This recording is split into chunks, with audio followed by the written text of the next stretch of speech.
दोस्तों, आज की हमारी कहानी का नाम है गोधुली। गोधुली का समय वो है जब सूरज ढल चुका होता है, पर उसकी हल्की सी रोशनी अभी भी वातावरण में मौजूद होती है।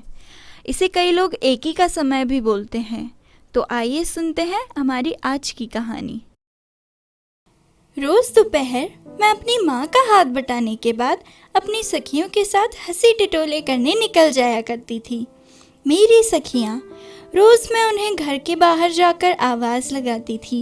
नीमा, रेखा, जया और सुषमा, और वो दौड़ कर आती थी मेरा नाम लेते हुए, पूजा, और एक साथ गले लग जाया करती थी।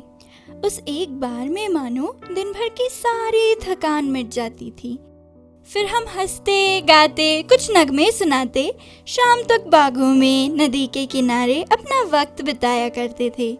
सूरज ढलने से पहले हम घर को निकल जाते थे और जाते हुए भी एक दूसरे को प्यार से गले लगाते थे।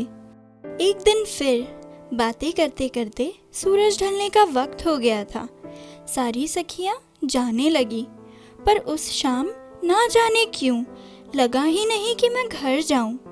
ऐसा लगा जैसे नदी के किनारे बैठ धीमे से अपनी लाली को समेटते हुए सूरज को देखूं और फिर चांदनी बिखेरते चांद का इंतजार करूं।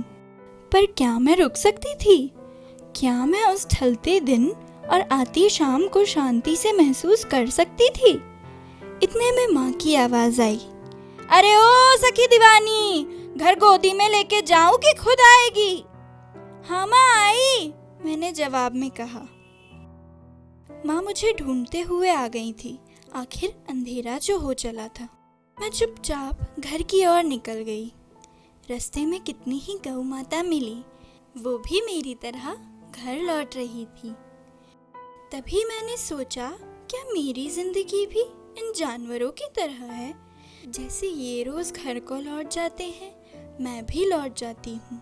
फिर घर की चार दीवारी के अंदर अपने काम में खो जाती हूँ।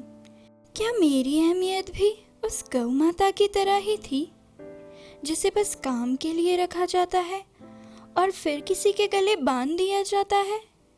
कई सवाल मन में आ रहे थे, पर जवाब देने वाला कोई नहीं था।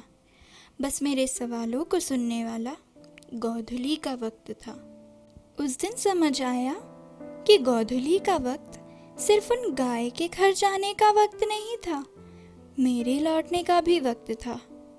और सिर्फ मेरे ही नहीं, लगभग हर लड़की के लौटने का वक्त था।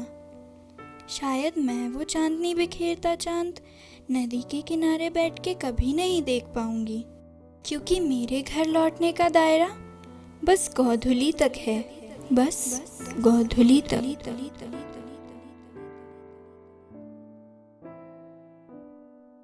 हमारी बेटियां, हम उन्हें चाहते तो बहुत हैं, पर कहीं ना कहीं उनकी परवाह करते करते हम उनकी ख्वाहिशों का गला घोट देते हैं। माना हम उन्हें हीरा समझते हैं, पर हीरा भी तो कोयले की खान से निकलता है ना। माना हम उन्हें सोना समझते हैं, पर सोना भी तो अग्नि की तपन से निखरता है ना। फिर हम अपनी बेटियों को निखरने का मौका क्यों नहीं देते? क्यों उनकी ख्वाहिशों का गला घोट देते हैं चंद दागों के डर से? उनकी खुशियों को हम अंधेरों में बदल देते हैं। आप भी इस बारे में सोच कर देखिए। शायद कल यही बात आप किसी और